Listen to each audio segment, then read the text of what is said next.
I hope you are able to see my screen. आज screen Yes, दिख रही ma'am. है बेटा? दिख रही है. Yes, ma'am. ठीक है, चलो प्रोजेक्शन से स्टार्ट करते हैं. This is again I will repeat chapter 3 of Rogers. ठीक है, मैंने शायद आप लोगों के साथ लास्ट वीक प्रेजेंटेशन ना शेयर ही नहीं करी ना, तो आई शेयर इट टुडे. देखो थोड़ा सा पहले थियोरेटिकल आपको थियोरी थियोरी समझनी पड़ेगी.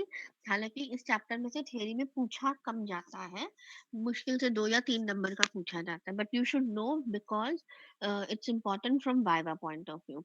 अच्छा, बिफोर वी मूव फर्दर, मैं आप लोगों से पूछना चाह रही थी, आप लोगों ने वो फॉर्म भर दिया, कंसेंट फॉर्म? भूमि, Yes, ma'am. कंसेंट फॉर्म भर दिया था? Yes, ma'am. Yes, ma'am. कर दी. अच्छा, आप लोगों में से कितने लोगों ने यस लिखा है? I want to know that. बस अपने नाम बता दीजिए. Yes for offline mode classes. Waiting में किसी ने यस लिखा है क्या? मैम मेरे ख्याल से तो नहीं लिखा है. चलिए ठीक है, तो फिर आई जी बेटा, तो फिर आई एम कोई भी नहीं है. अच्छा, जो ये अभी 22 बच्चे हैं इनमें से कोई भी यस वाला नहीं है. ठीक है, then let us move to this. 3 dimensional viewing जो होता है that is more complex than 2 dimensional viewing. क्यों होता है बेटा? क्योंकि जो भी आप 2 डायमेंशन में व्यू कर रहे हो उसको आपको स्क्रीन पे तो 2 डायमेंशन में ही देखना पड़ता है, क्योंकि आपकी जो लैपटॉप की स्क्रीन या डेस्कटॉप की स्क्रीन है या एलईडी या एलसीडी की स्क्रीन है, दे आर ऑल 2 डायमेंशनल. तो क्या करना पड़ता है? You have to convert from 3 dimension to 2 dimension. thus what happens is that there is a problem of mismatch between 3 dimensional objects and 2 dimensional displays.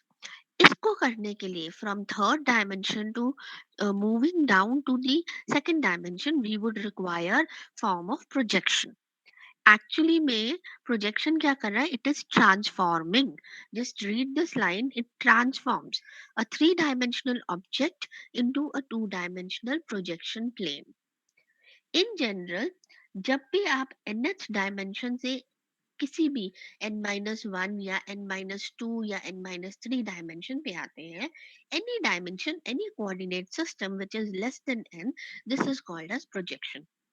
But we will concentrate only from moving 3 dimension to 2 dimension. Moving on to the next screen, अगर हम specifically definition की बात करें, so it is actually transforming an n space to m space where m is less than n. In 3D, we map from 3 dimensional space to 2 dimension. Now let us talk about this definition. Definition में क्या है?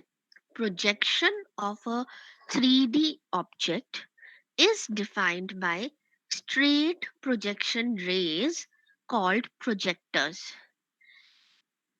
emanating from center of projection COP, passing through each point of the object and intersecting a projection plane to form a projection. Again, I will now explain this definition to you. Projection of a 3D object. एक 3 dimensional object है आपके पास, मान लीजिए car है.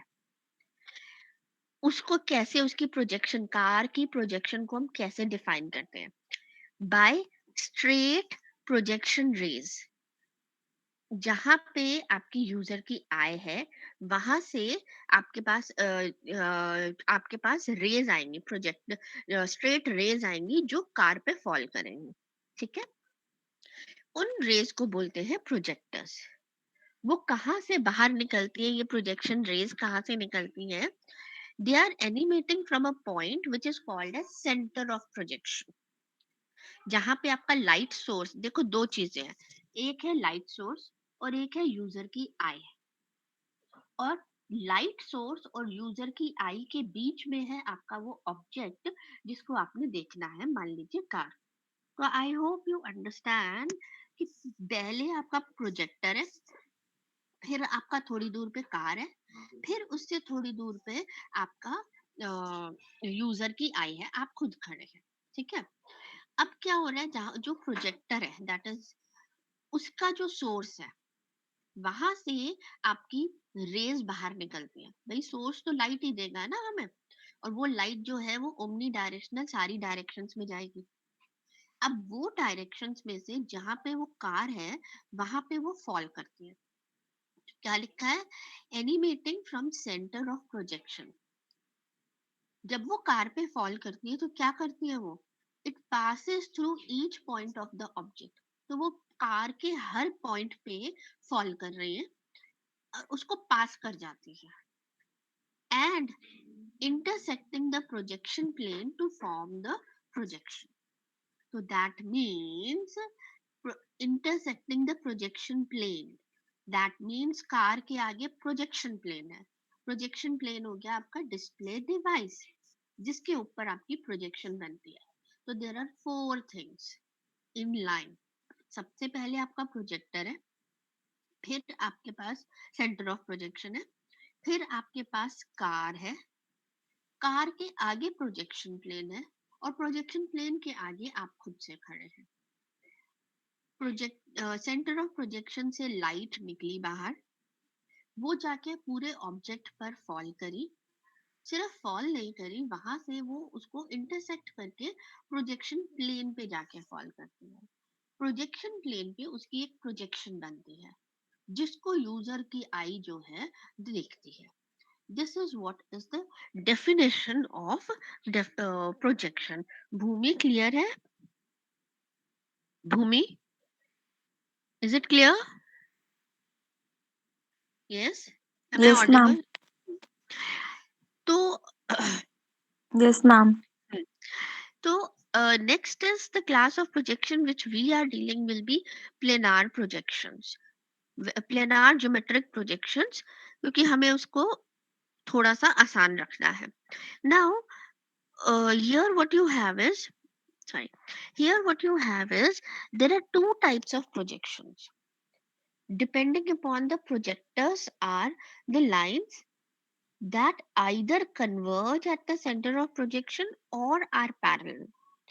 जो वो projection वाली lines है, projectors, जो straight lines है, वो straight lines अगर एक point पे converge हो रहे हैं तो उसको बोलते हैं हम perspective projection. और अगर वो कहीं पे भी मिल नहीं रही हैं lines, then that is called as parallel projection. हमारे कोर्स में ये दोनों है, हमें पर्सपेक्टिव भी पढ़ना है और पैरेलल भी पढ़ना है। आपके सिलेबस के हिसाब से एग्जाम में क्वेश्चन जो है न्यूमेरिकल पर्सपेक्टिव पे भी आएगा और पैरेलल पे भी आएगा। So you expect there should be around two numericals, one will be with respect to perspective projection and another will be with respect to parallel projection. तो इसके न्यूमेरिकल्स जो है वो ध्यान से करने हैं।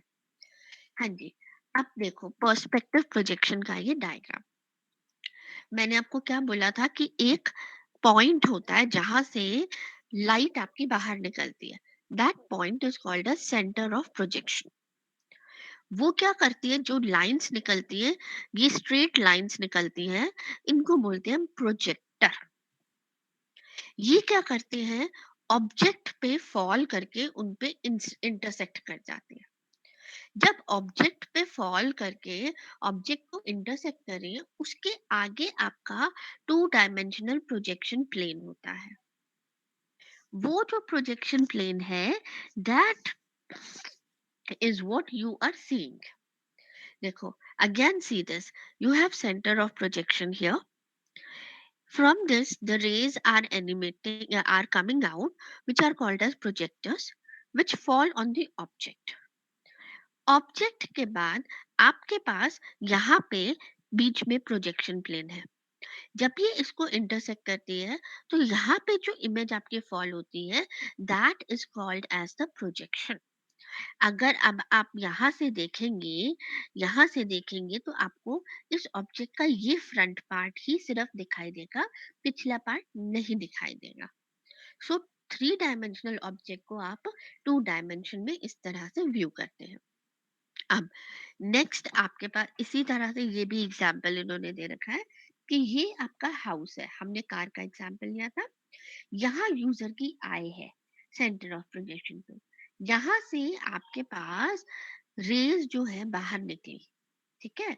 अब बीच में यहाँ पे प्रोजेक्शन प्लेन रखा गया डिस्प्ले डिवाइस, तो यहाँ पे आप इसका फ्रंट व्यू देख पा रहे हैं। इसी तरह से अगर आप पैरेलल प्रोजेक्शन की बात करेंगे तो जो रेज है वो, सॉरी, जो रेज है वो कहीं पे भी मिलेंगी नहीं। सो दैट मीन्स ये ऑब्जेक्ट है, सेंटर ऑफ प्रोजेक्शन नहीं है। क्यों नहीं है? क्योंकि कोई पॉइंट ही नहीं है। जब पॉइंट नहीं है तो पॉइंट की लेबलिंग नहीं हो सकती, लेकिन डायरेक्शन ऑफ प्रोजेक्शन जरूर हो सकता है, ठीक है। तो डीओपी लिखा है यहाँ पे, and these rays do not converge at any point, this is called as parallel projection. अब there are there is a favorite question that what is the difference between parallel projection and perspective projection। अब ये कैसे हो सकता है? Lines mapped to lines are scaled or foreshortened, but can find but you can find the scaling factors. This is the major property of a perspective projection. Perspective projection में lines जो है वो map करती है into another set of lines, लेकिन वो lines जो है वो फोर शॉर्टनड होती है। फोर शॉर्टनड मतलब साइज उनका चेंज हो सकता है, स्केल्ड लिखा है ना। एंड वो स्केलिंग फैक्टर भी आपको पता होता है कि the line has been reduced by one third to its original line in x axis and half to its original original factor in say suppose y axis। लेकिन parallel lines में parallel lines do not necessarily remain parallel, they appear to converge।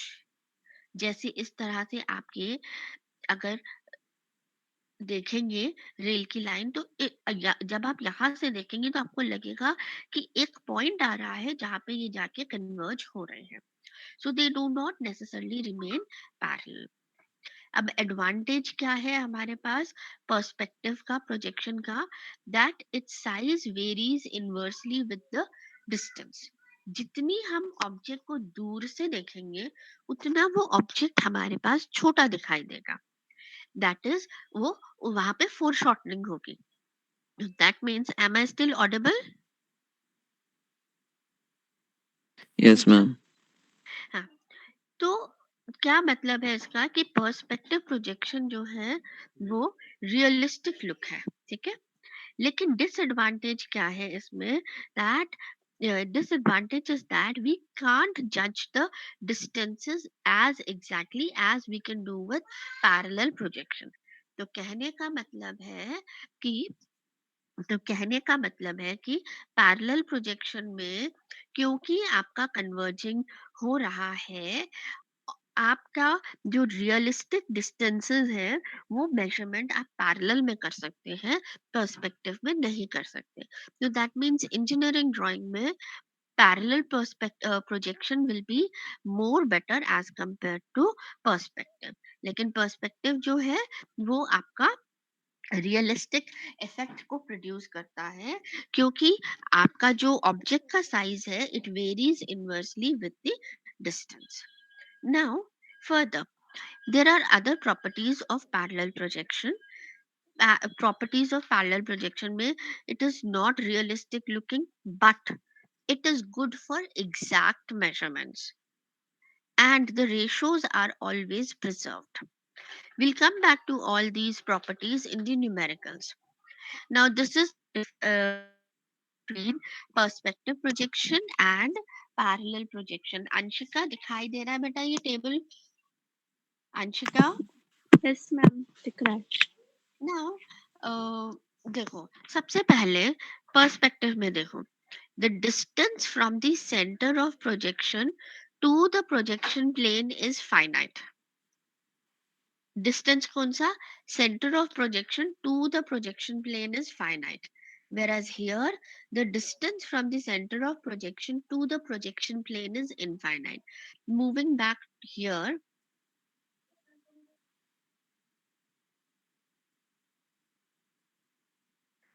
the distance between the projection plane and the center of projection is finite. हम देख पा रहे हैं ना, ठीक है ना?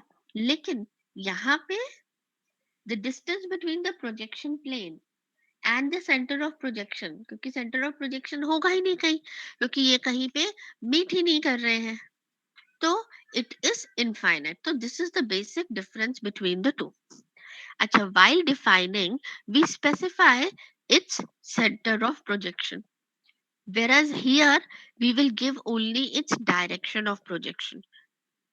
अच्छा, center of projection जो है, that being a point has homogeneous coordinates of the form x, y, z, 1. लेकिन जो आपके पास यहाँ पे डायरेक्शन ऑफ प्रोजेक्शन है, वो क्या है? वेक्टर है. और वेक्टर क्या होता है? That is the difference between the 2 points and it can be calculated by subtracting 2 points. मान लीजिए पहला पॉइंट है एक्स वाई जेड कॉमा 1 और दूसरा पॉइंट है X dash Y Z dash comma 1. तो जब आप इसको माइनस करेंगे तो you will get some quantity, say suppose a comma b comma c, but the last will always be 0. Since the last, that is your h or w, is equals to 0 here, it shows that center of projection is at infinity. आपसे बताया गया था कि हम homogeneous coordinates में आगे चलते हैं.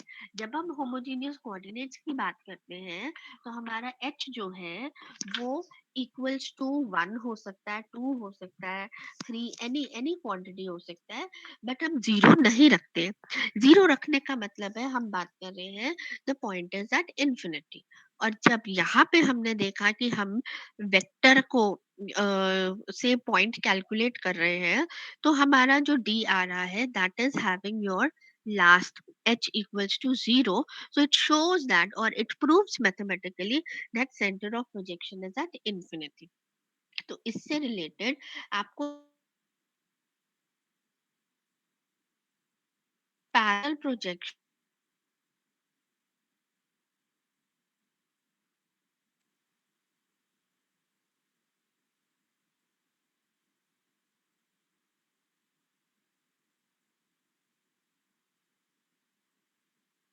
चिराग Yes, ma'am. क्लियर है ये बात? हाँ मैम. डिफरेंट. मैम आपकी वॉइस ब्रेक हो रही है.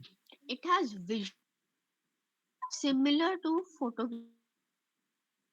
And human vision which is known as, हाँ जी बोलो. मैम आपकी आवाज नहीं आ रही, बीच बीच में गायब हो जा रही है आपकी आवाज. अच्छा, अब आ रही है आवाज?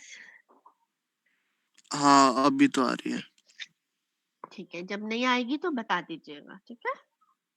हाँ जी. पर्सपेक्टिव में देखिए, it has a visual effect similar to the photographic system and human visual system which is known as perspective foreshortening. Perspective foreshortening क्या होता है? That is the size of the perspective projection of an object varies inversely with that of the distance of the object from center of projection. Again, I will tell you the size of the perspective projection. जो perspective projection का size है, it varies inversely with that of the distance of object from the center of projection. तो center of projection पे user की eye है, तो user की आई से ऑब्जेक्ट को जितना दूर करते जाओगे, ऑब्जेक्ट का साइज उतना छोटा होता चला जाएगा. दैट इज इनवर्सली लिखा है ना, ठीक है, with that of the distance of the object from centre of projection. So it has less realistic view, but in case of parallel projection foreshortening है ही नहीं, so it tends to give you more real effect. Ma'am ये जो coordinates दे रखे हैं x, y, z, 1, तो ma'am ये x, y, z तो हमारी 3 एक्सिस हो गई. ये 1 क्या 1 कौन सा 1 क्या हुआ? Homogeneous and 1. कोऑर्डिनेट्स है ना. 3 डायमेंशन को हम 4 डायमेंशन में लिखेंगे, क्योंकि हमें मैट्रिसेस को सबको एडिटिव मोड में मल्टीप्लिकेटिव मोड में रखना है। अगर होमोजेनियस नहीं रखेंगे तो ट्रांसलेशन हमारा एडिटिव मोड में होगा और बाकी के सारे हमारे मल्टीप्लिकेटिव मोड में होंगे। तो इसलिए हम 3 डायमेंशन से होमोजेनियस कोऑर्डिनेट में जाएंगे, जहाँ 3 डायमेंशन में एक और डायमेंशन h इक्वल्स टू 1 को इंक्लूड किया जाता है। ये तो हमने पिछली क्लासेस में काफी बार पढ़ लिया। हाँ जी। Okay ma'am. तो तीसरा डिफरेंस जो है वो ये है कि पर्सपेक्टिव फोरशॉर्टनिंग आपकी पैरेलल प्रोजेक्शन में नहीं होती है, जबकि आपकी पर्सपेक्टिव प्रोजेक्शन में होती है। इसको बोलते ही हैं हम पर्सपेक्टिव फोरशॉर्टनिंग। ठीक है। So this is the third difference. Now moving on to the next slide. अब पर्सपेक्टिव फोरशॉर्टनिंग क्योंकि यहाँ पे होती है, इसका मतलब क्या है? इसका मतलब है parallel lines tend to converge। तो आपका पर्सपेक्टिव में डिफरेंस हो गया कि parallel lines converge, tend to converge, लेकिन पैरेलल प्रोजेक्शन में parallel lines do not converge. अच्छा, अब क्या है? The size of projection is a function of two things: orientation of center of projection and distance of object from center of projection. So shape tends to be distorted. Distorted क्यों? क्योंकि वो सिर्फ distance पे नहीं depend कर रहा, वो centre of projection की ओरिएंटेशन पे भी डिपेंड कर रहा है। भाई अगर आप एक कार को व्यू कर रहे हैं, कार को अगर आप मान लीजिए अपनी बालकनी से व्यू कर रहे हैं, तो आप उसका सिर्फ टॉप का पार्ट देख पा रहे हैं, ठीक है। और लेकिन अगर आप गेट है, गेट पे आप खड़े हैं, ग्राउंड पर ही खड़े हैं, तो आप कार का राइट या लेफ्ट जो भी जिस तरह से भी पार्ट है, तो वो वाला व्यू आप देख रहे हैं, राइट व्यू या लेफ्ट व्यू देख रहे हैं। तो सेंटर ऑफ प्रोजेक्शन की ओरिएंटेशन पे भी डिपेंड करता है कि आप ऑब्जेक्ट का कौन सा फेस देखेंगे। अब इस चीज को यहाँ पे इतना लंबा लंबा खींच के इसलिए लिखा गया है क्योंकि फोरशॉर्टनिंग आगे जाके आप देखेंगे कि पैरेलल प्रोजेक्शन में एक अलग तरह की फोरशॉर्टनिंग होती है। ये तो पर्सपेक्टिव फोरशॉर्टनिंग है ही इसमें। पर्सपेक्टिव फोरशॉर्टनिंग आपकी पैरेलल प्रोजेक्शन में नहीं होती। पर्सपेक्टिव फोरशॉर्टनिंग बड़ी सिंपल सी है। उसका 3 पॉइंट्स हैं। पहला पॉइंट है कि parallel lines tend to converge.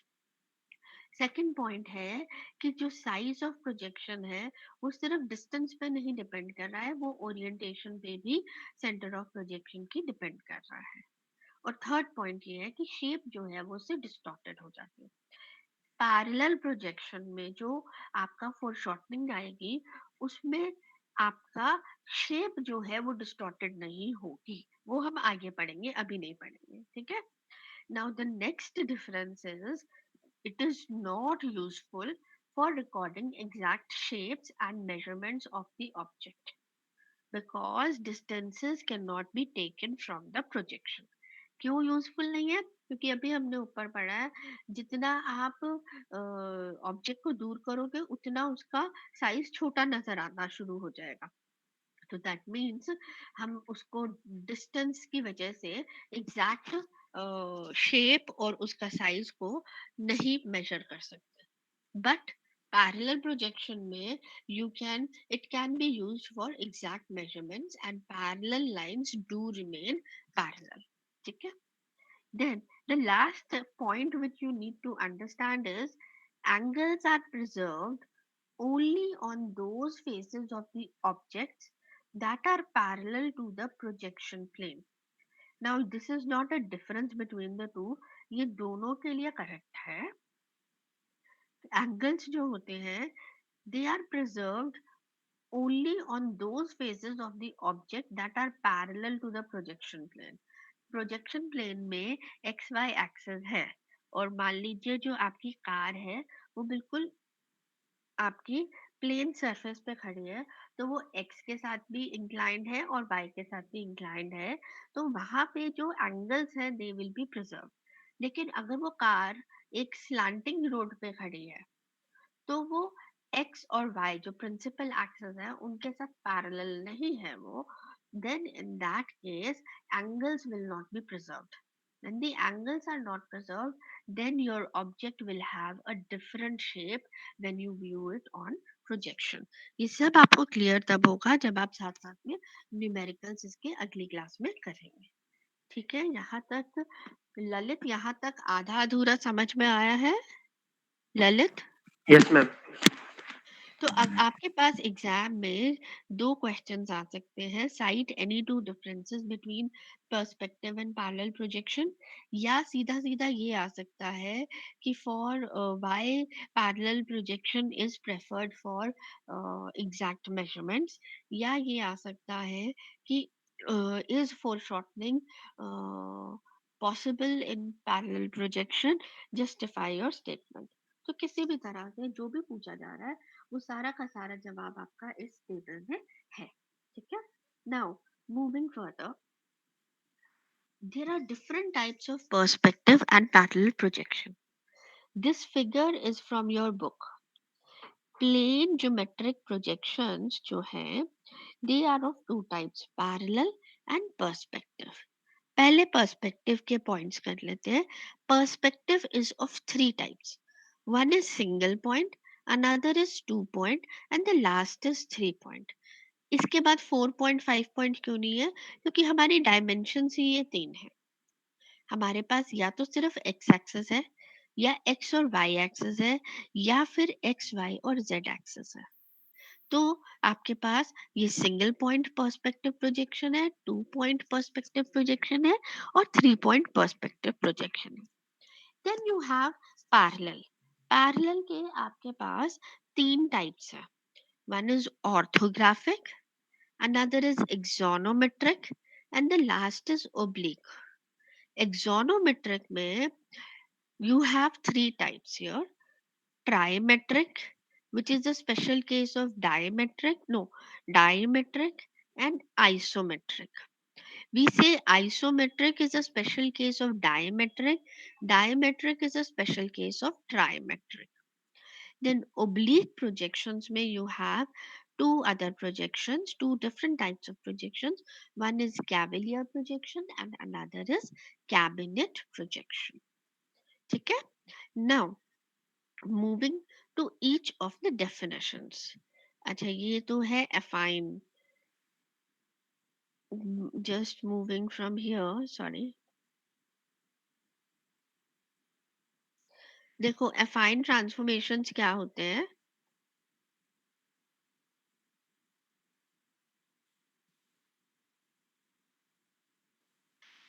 हाँ जी, affine transformations क्या होंगी? They transform dependent upon the original coordinates x, y, and z, and the parameters a, I, j, and b, k. ये ठीक है are constant and they determine the type of transformation. Examples are here: translation, rotation, scaling, reflection. Parallel lines remain parallel after transformation, and only translation, rotation, and reflection angles and lengths are being preserved or maintained. अब हम क्या करेंगे आगे की slides में? We are going to move to the definition of these. Just give me 1 minute.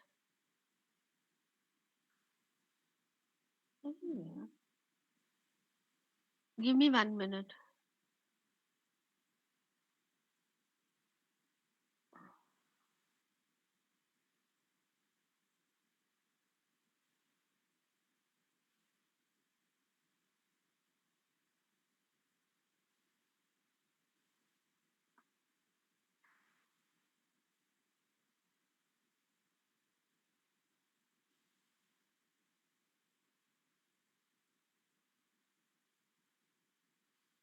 Okay.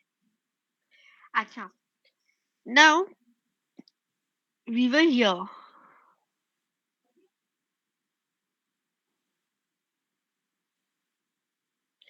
Hanji. Now, in the next class, we'll start about the definitions of each of these projections. Now, in this class, we are going to talk about three-dimensional transformation. Before we move on to the definitions of and numericals of the projections, I'm covering three-dimensional transformation. इसको थोड़ा ध्यान से देखिए. अभिनव, slide दिखाई दे रही है बेटा? Yes ma'am, दिखाई दे रही है मैम. अरे आ गया ज्वाइन है हो गया नहीं? मैं वापस. अच्छा, ठीक है, कोई नहीं. देखो, यहाँ पे क्या है, जस्ट लुक एट दिस. पहले ये जो आपका ये टी है, अभी पिछले चैप्टर में आपने 3x3 की बात करी थी. ये जो है अब आपका 4x4 है मैट्रिक्स. क्यों है? अब देखो, a point in three-dimensional space, that is x, y, z, is represented by a four-dimensional position vector by x dash y dash z dash h, which is equals to xyz1 multiplied with the transformation matrix. Again, homogeneous coordinates अगर हमें निकालने हैं तो आपको entire इसको through out H से divide करना पड़ेगा. That is x dash by h, x dash by y dash by h and z dash by h and 1. जो जनरलाइज्ड मैट्रिक्स है आपका 4x4 matrix for three dimensional homogeneous coordinates, वो ये है. अब इस मैट्रिक्स को एक बार समझिए. इस मैट्रिक्स में हम 4 पार्ट्स कर सकते हैं. जो पहले जो लास्ट कॉलम है उसको अलग कर सकते हैं, और जो लास्ट रो है उसको अलग कर सकते हैं, और उसके अलावा जो लास्ट आपका एलिमेंट है उसे भी अलग कर सकते हैं. ये जो आपके अंदर के एलिमेंट्स है 3x3 वाले, ये हो गए A B C D E F G H I J. ये आपके हैं वो वाले मैट्रिक्स के एलिमेंट्स जिससे आपका स्केलिंग, रोटेशन, शेयरिंग होगा. ठीक है. इसके अलावा आपके पास जो स्केलिंग कैसे होगा, ये डायगोनल एलिमेंट से ए, ई और जे से. ठीक है. और रोटेशन आपका किससे होगा? Cos theta sine theta minus cos theta sine theta, सिर्फ पहले इधर वाले पे, या फिर आपका इन दो पे, या फिर आपका फर्स्ट और थर्ड रो पे, depending upon rotation about X axis है, वाई एक्सिस है या जेड एक्सिस है. शेयरिंग जो होगा वो नॉन डायगोनल एलिमेंट्स को चेंज करने से होगा. रिफ्लेक्शन आपका माइनस में जब वैल्यूज जाएंगी उनसे होगा. लास्ट की जो ये रो है जहाँ लिखा है L, M and N in blue colour, ये जो है these are translation factors in X axis, Y axis and Z axis. उसके बाद ये जो है आपका पी क्यू आर एस, ये जो है P Q R your points in your factors in x axis, along x axis, y axis and z axis with respect to your perspective projection. तो पर्सपेक्टिव प्रोजेक्शन में हम P Q और are की बात करेंगे. लास्ट में रह गया आपके पास एस. एस जो है ये ओवरऑल स्केलिंग के लिए यूज होता है. जब हम डायगोनल एलिमेंट्स की बात करते हैं तो हम लोकल यूनिफॉर्म स्केलिंग की बात करते हैं. जब हमें ओवरऑल स्केलिंग की बात करनी है तो हम एस की बात करेंगे. Again I will repeat, Krishna, ये मैट्रिक्स को आप चार पार्ट्स में डिवाइड कर सकते हैं. जो अंदर का इनर मैट्रिक्स है 3x3 वाला, that is responsible for local scaling, trans rotation, reflection and shearing. More precisely, diagonal elements will be required for scaling and non-diagonal elements will be required for your shearing. Last column L, M and N is responsible for translation along X, Y and Z axis. The last element of the matrix is required for overall scaling. So that means there are two types of scaling. One is called as local scaling and another is called as overall scaling. The last column is used for perspective transformations, perspective projections. तो यहाँ तक पूजा clear है? पूजा यहाँ तक clear है बेटा? साई यहाँ तक क्लियर है? Am I audible? Yes, ma'am. Yes, ma'am. तो सही यहाँ तक क्लियर है? वो हेलो? चैट बॉक्स में लिख रहा है साई। अच्छा ठीक है, चलिए.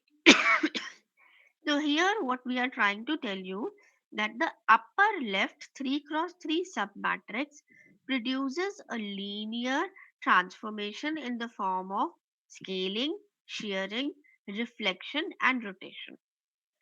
And the 1 cross 3 lower left submatrix produces translation. Upper right 3 cross 1 submatrix produces perspective transformation. And the final lower right 1 cross 1 submatrix produces overall scaling. तो आपको याद यही रखना है, ठीक है? Then moving to next, देखो 3D scaling की बात करते हैं. Enlarging the object also moves it from the origin. So diagonal terms of the 4 cross 4 transformation matrix will produce either local scaling or overall scaling. तो local scaling में क्या होता था कि आपने diagonal में sx, sy और sz लिखना है with s equals to 1. This is scaling factor in x direction, scaling factor in y direction and scaling factor in z direction. All the rest of the elements will be zeros and PQR will also be zero. ठीक है? और आपके पास जो भी आपको point दिया गया उस पॉइंट को आप ट्रांसफॉर्मेशन मैट्रिक्स से यहाँ पे मल्टीप्लाई करेंगे. Then you will get a new point x dash, y dash, z dash and 1 which will be s dot p. अब overall scaling जो है it is obtained by the fourth diagonal element, that is this. तो in that case अगर आप overall scaling में S को use कर रहे हैं तो आपको इन फैक्टर्स को आपको नॉन सिग्निफिकेंट बनाना पड़ेगा. That means you will make it as 1 1 1 which makes that your inner 3 cross 3 matrix will be now your identity matrix और ये फैक्टर हो जाएगा आपका एस. अब ऑर्डिनरी या फिजिकल कार्टेशियन कोऑर्डिनेट्स अगर निकालने हैं तो आप ओवरऑल सारे के सारे एलिमेंट्स को डिवाइड बाय एस कर देंगे तभी यहाँ पे 1 आएगा एस बाय एस करके. Let us do this with an example. Consider a parallelepiped with the homogeneous position vectors as this. Locally scale the parallelepiped to yield a unit cube with half with the scale factor of 1 by 2, 1 by 3 and 1 along x, y and z axis respectively. ये आपका 3 number के लिए question exam में आ सकता है.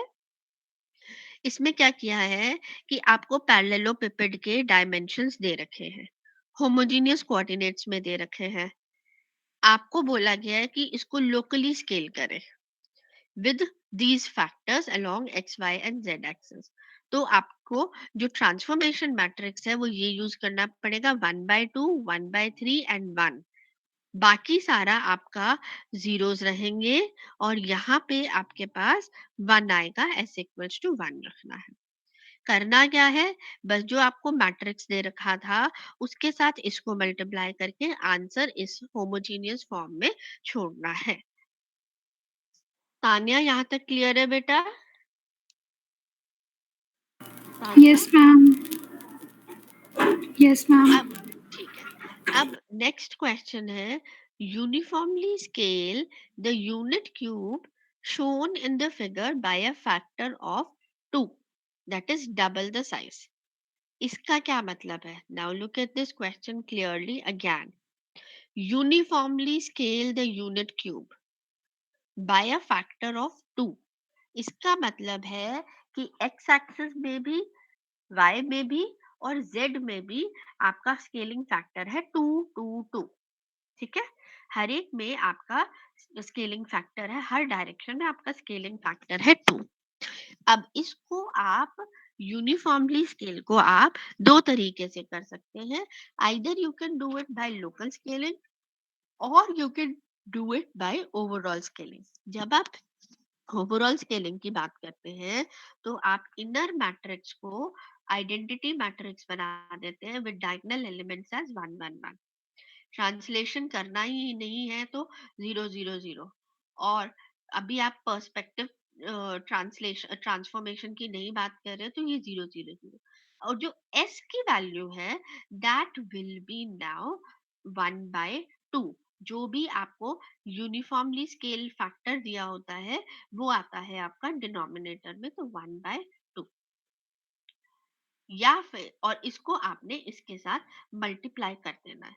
जब आप यहाँ पे देखिए मल्टीप्लाई करेंगे, जस्ट लुक एट दिस. जब आप इसको मल्टीप्लाई करेंगे तो आपके पास जो लास्ट कॉलम है वहां वैल्यू 1 नहीं आ रही. आपको हमेशा एग्जाम में कार्टेशियन कोऑर्डिनेट्स के फॉर्म में विद h इक्वल्स टू 1 के लिए 1 में रिजल्ट को छोड़ना होता है. तो इसको अगर आपको 1 बनाना है तो आप क्या करेंगे? Notice that the homogeneous coordinate factor for each of the transformed transposition vector is h equals to 0.5. To obtain the Cartesian coordinates of each point vector, we must divide it by h. तो जब आप इसको 0.5 से divide करेंगे इस matrix को, तो जब आप इसको 1/0.5 करेंगे तो ये तो हो जाएगा आपका 2. तो अब जब आपने रिजल्ट आपने 1 में छोड़ा तो you notice that now the size in x, y and z at every point has been doubled by 2. Notice here, as in two-dimensional overall scaling transformation, that homogeneous factor is not unity. The transformed physical coordinates are obtained by projecting back onto the physical plane equation h equals to 1 through the center of four space coordinate system. तो point क्या हो गया यहाँ पर? जब आप local scaling की बात कर रहे हैं, जब आप यूनिफॉर्म स्केलिंग की बात कर रहे हैं, ओवरऑल स्केलिंग में जो भी आपको फैक्टर दिया है आप उसको डिनोमिनेटर में रख रहे हैं. जब आप डिनोमिनेटर में रख के उसको मल्टीप्लाई करके होमोजीनियस कोऑर्डिनेट्स निकालते हैं तो वो homogeneous coordinate h equals to 1 plane पे ना होके उससे पिछले प्लेन पे है, h इक्वल्स टू 0.5 पे. जब आप उसको ऑटोमेटिकली अगले प्लेन पे लेके आएंगे, मतलब अपनी आई के और पास लेके आएंगे, तो ऑटोमेटिकली उसका साइज जो है वो बढ़ जाएगा. तो जब आपने इसको h इक्वल्स टू 1 बनाने की कोशिश करी तो बाकी के जो यहाँ पे वैल्यूज है वो 1 से बढ़कर आपके यहाँ पे 2 हो गए. अगेन आई विल रिपीट कि आपका बहुत सारे क्लिपिंग प्लेन्स होते हैं.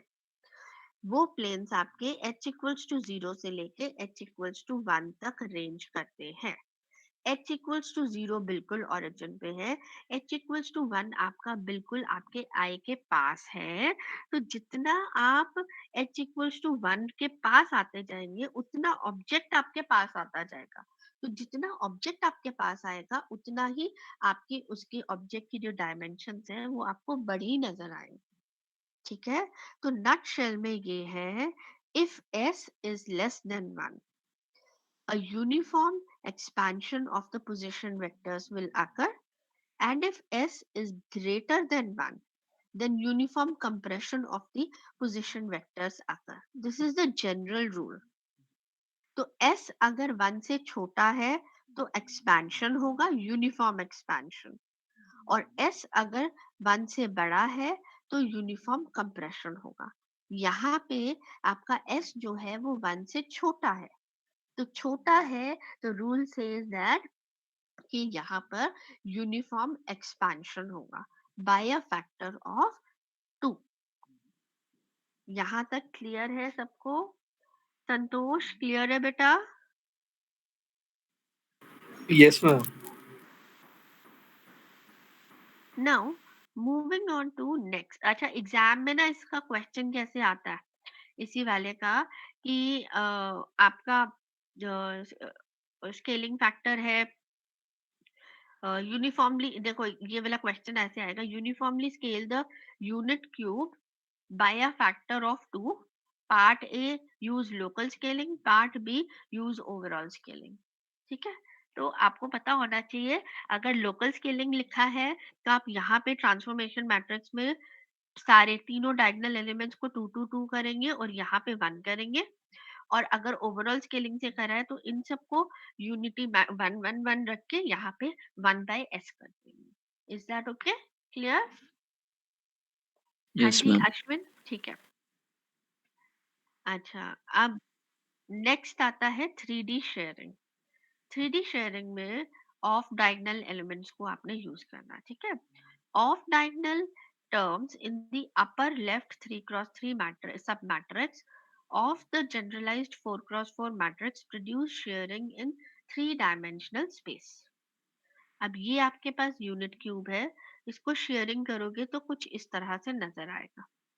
और आपके पास शेयरिंग के देखो जो डायगोनल एलिमेंट्स है तो वो तो 1 1 1 हो गए, ट्रांसलेशन फैक्टर 0 0 0 हो गए, पर्सपेक्टिव ट्रांसफॉर्मेशन 0 0 0 हो गए, कोई स्केलिंग नहीं करनी है तो ये s इक्वल्स टू 1/1 1 हो गया।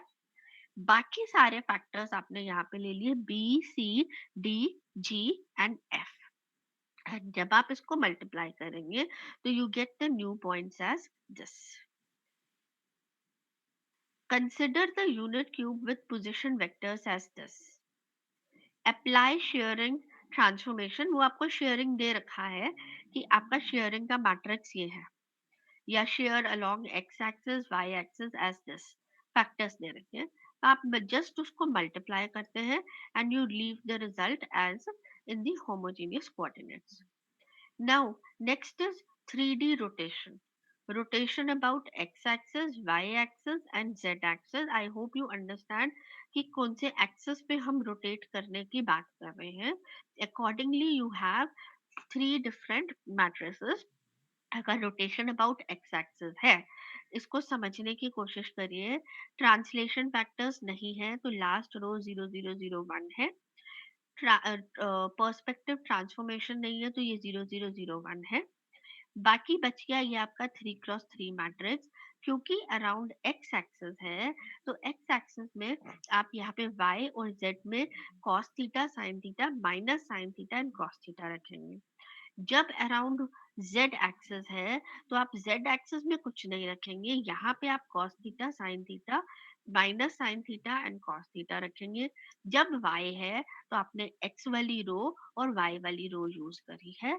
बाकी जो x एक्सिस में जब होता है तो x में उसका डायगोनल 1 रहता है, जब y में होता है तो उसका डायगोनल एलिमेंट 1 रहेगा, और जब z एक्सिस के अराउंड होता है तो उसका डायगोनल एलिमेंट 1 रहेगा। इस तरह से समझ पा रहे हैं तो ठीक है, नहीं तो आप इनको रट लीजिए। ठीक है, हाँ जी कृतिका, क्लियर है यहाँ तक बेटा 3D रोटेशन? Yes, ma'am. तो सिर्फ आपको मैट्रिक्स याद होना चाहिए, बाकी एग्जाम में आए rotate the cube along X axis या जेड एक्सिस तो आपको सिर्फ ये मैट्रिक्स याद होना चाहिए। ठीक है, 3 डायमेंशनल रोटेशन में they are obtained by using matrix multiplication, and it is commutative, that is the order of matrix multiplication affects the final result।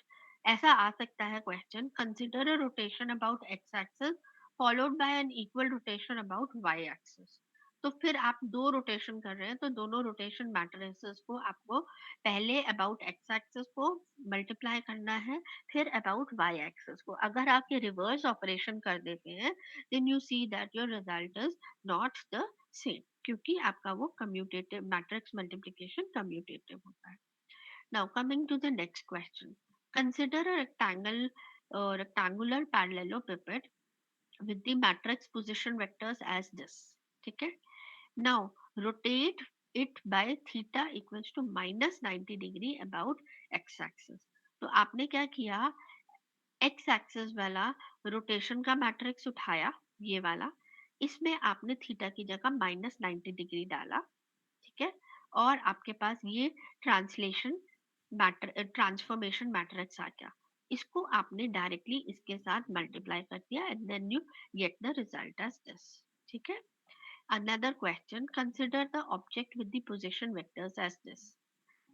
Now, the concatenated matrix for rotation about x equals to 90 degree followed by rotation about y equals to plus 90 degree is given by this.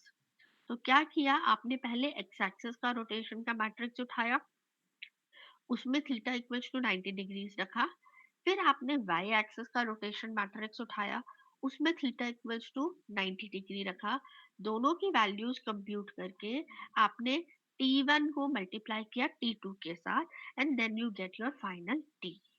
I hope this is clear. इसमें मुझे कुछ explain करने की जरूरत तो नहीं लग रही. Anil, no ma'am. अनिल ही बोलिए ना. No ma'am. नहीं Yes. मैम चलो. हाँ हाँ जी अनिल जी. Yes, ma'am. हाँ, यहाँ तक क्लियर है. Yes, मैट्रिक्स में ma'am.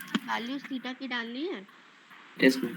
And then you finally multiply the matrix. अच्छा, the concatenated matrix for rotation about y equals to 90 degree followed by rotation of x equals to 90 degree is given by this. ठीक है, उल्टा कर रहे हैं. पहले हमने अबाउट एक्स एक्सिस किया था, फिर हमने फॉलोड बाय वाई एक्सिस. अब उल्टा किया है कि पहले अबाउट वाई एक्सिस किया एंड फिर हमने about x-axis किया and then we show that both the results are not same because matrix multiplication is commutative. Now moving on to 3D reflection. 3D reflection में in reflection through the xy plane only the z coordinate values of the position vectors change. In fact they are reversed in sign. Similarly xy and xz plane में भी आप कर सकते हो. Only thing is you need to remember these matrices. जब आप transfer 3D reflection about XY plane कर रहे हैं, जब XY प्लेन में कर रहे हैं तो X और Y तो पॉजिटिव रहेंगे लेकिन Z जो है वो -1 हो जाएगा. जब YZ में करेंगे तो X -1 हो जाएगा. जब XZ में करेंगे तो Y जो है वो आपका -1 हो जाएगा. Is that clear? ये आपको 3D रिफ्लेक्शन के मैट्रिसेस को याद करके रखना है. Now the question can be like this. Consider a block A B C D E F G H, या फिर होता है पैरेललोपेपन, ठीक है, नाम एक ही बात है. Has position vectors as this. The transformation matrix for reflection through xy plane is given by this. तो आपने सीधा ट्रांसफॉर्मेशन मैट्रिक्स रिफ्लेक्शन का उठाया along xy. xy लिखा है तो z एक्सिस में जो डायगोनल एलिमेंट है वो नेगेटिव होगा, बाकी दो डायगोनल एलिमेंट्स आपके पॉजिटिव होंगे. आपने इनको इसके साथ मल्टीप्लाई कर दिया. This is what is 3D reflection. ठीक है. Now last is your 3D translation. 3D translation में आपके पास इनर मैट्रिक्स जो है वो आपका कुछ इफेक्ट नहीं करेगा, तो आपने उसको आइडेंटिटी मैट्रिक्स बना देना है with all diagonal elements as 1 1 1 and non diagonal elements as 0. क्योंकि हम पर्सपेक्टिव ट्रांसफॉर्मेशन की बात नहीं कर रहे हैं तो here we will have all 0 0 0 and 1, no scaling, so 1. ये जो फैक्टर्स हैं ये आपके रहेंगे यहाँ पे L, M and N, any non-zero values showing translation factors along x-axis, y-axis and z-axis. Moving to the question clearly here. Sorry, question दिया ही नहीं हुआ यहाँ पे. Translated homogeneous coordinates are obtained by writing it in this form. जब आप इसको इससे multiply करते हैं तो you can see that जो x dash है that comes out to be x plus 1 and L and y dash जो है that comes out to be y plus m, जो हमारा ओरिजिनली होता था कि ट्रांसलेशन फैक्टर्स आपको एडिशन में ही रखने हैं. ठीक है. तो इसमें अगर एग्जाम में क्वेश्चन आता है कि consider a parallelepiped and translated by a factor of 5 units, translated by a factor of 5 units in y direction, तो आप यहाँ पे लिखेंगे 0 l की जगह, m की जगह लिखेंगे 5 और n की जगह लिखेंगे 0. Is that clear to everybody? हाँ जी ज्ञानेश, यहाँ तक क्लियर है बेटा? Yes, ma'am. ज्ञानेश, हम्म, Yes, ma'am. तो आज की क्लास में हमने पढ़ा है with respect to translations, 3-dimensional translations. Moving back, are you able to see the screen? हाँ जी, ये स्क्रीन दिखाई दे रही है आप लोगों को? Yes, ma'am.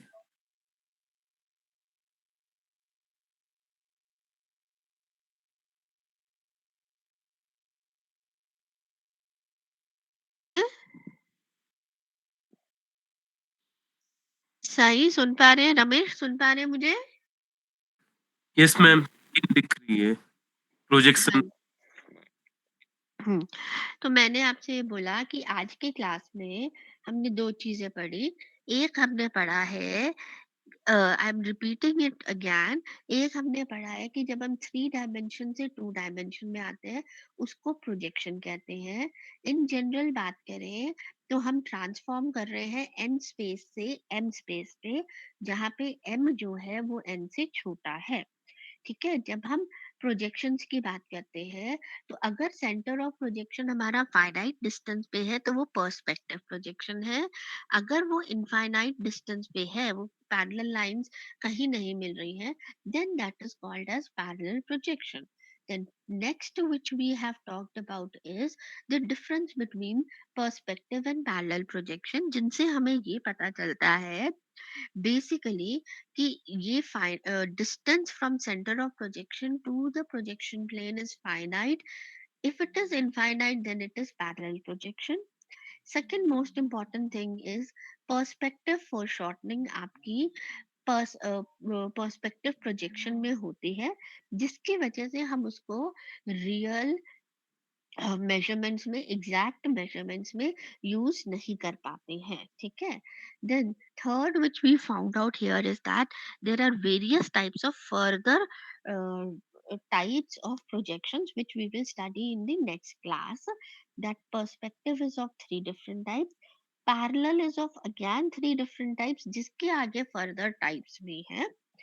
Then moving on to 3-dimensional transformation matrix, most important is this slide which says that कि inner वाला जो आपका 3x3 matrix होता है, इससे आपके पास rotation, reflection, shearing and scaling होता है.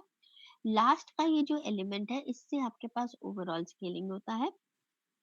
जो लास्ट की ये रो है, इनके फर्स्ट 3 एलिमेंट्स के साथ आपका ट्रांसलेशन फैक्टर होता है. और 3x1 अभी हमने नहीं किया है, ये हमारा three dimensional perspective transformation and as well as projection के लिए यूज होगा. ठीक है, अब इसमें आपको जो याद रखना है वो एक तो आपके पास ये स्लाइड है जिसमें आपको शेयरिंग के फैक्टर्स याद रखने हैं, कहाँ कहाँ लिखने होते हैं. दूसरा आपको याद रखना है ये रोटेशन के मैट्रिसेस. और तीसरा आपको याद रखना है ये रिफ्लेक्शन के मैट्रिसेस, ये रिफ्लेक्शन के matrices along X Y XZ and YZ planes. And last में आपको याद रखना है कि आपके ट्रांसलेशन फैक्टर्स लास्ट कॉलम में, लास्ट रो में लिखे जाते हैं. इतना ही आज किया है हमने. अब इसके बाद आगे का जो है that we will do it on Wednesday. ठीक है, यहाँ तक I am leaving you right now. ठीक है, इससे रिलेटेड जो क्वेश्चंस थे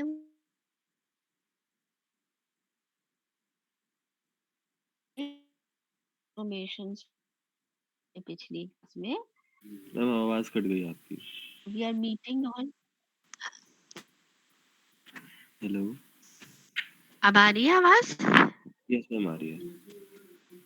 हाँ आ रही है बेटा आवाज. हाँ, यस मैम. तो अब मैं ये कह रही थी, अब हम मिलेंगे सुबह वेडनेसडे को सुबह.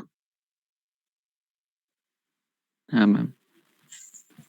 तो वेडनेसडे को we will cover various types of, basically हम ये कवर करेंगे, ये जो स्लाइड है ना हमारी, जिसमें बताया गया है कि डिफरेंट टाइप्स ऑफ ट्रांसफॉर्मेशंस कौन कौन सी है, हर ट्रांसफॉर्मेशन की डेफिनेशन और उससे related numericals. So this is a kind of a big chapter, तो वेडनेसडे पूरा इसी में लग जाएगा हमारा, ठीक है। Okay then we ma'am. Will move on to the numericals, ठीक है। So then okay for rest of the day, ठीक है। Thank you ma'am. चलिए फिर, अच्छा हाँ, आप लोग मेरे को आज लिख के बता दो, कोई एक जना के कब दोगे फाइल यहाँ तक की कंप्लीट। यहाँ तक क्लिपिंग क्लिपिंग तक की तो देनी थी ना आई थिंक। हाँ, हमने क्लिपिंग तक ही किया है ना अभी। हाँ हाँ मैं वही ट्रांसफॉर्मेशन आई एम नॉट, हाँ transformation I am not including. ठीक है मैम। कब दोगे? अगले वेडनेसडे। यस ठीक है मैम, नेक्स्ट वेडनेसडे। ठीक। एंड मैम नेक्स्ट वेडनेसडे का मतलब है कि आप लोग मंडे को सबमिट कर देंगे अपनी वो वर्ड वाली फाइल, ठीक है। और वेडनेसडे फिर वाइवा, ओके मैम। ठीक है। मैम ये पूछ रहे थे कि कहते वर्ड फाइल एक ही है सबकी इंडिविजुअल? नहीं, एक ही दो ना, मेरे को सबकी इंडिविजुअल क्या करनी है। तो उसमें से प्रोग्राम और स्क्रीनशॉट जो आउटपुट आया। हाँ जी, हाँ जी, ओके मैम। है ना। और उससे रिलेटेड वाइवा सबका अलग हो गई, ठीक है। चलिए फिर भाई, for the rest of the day have a good day.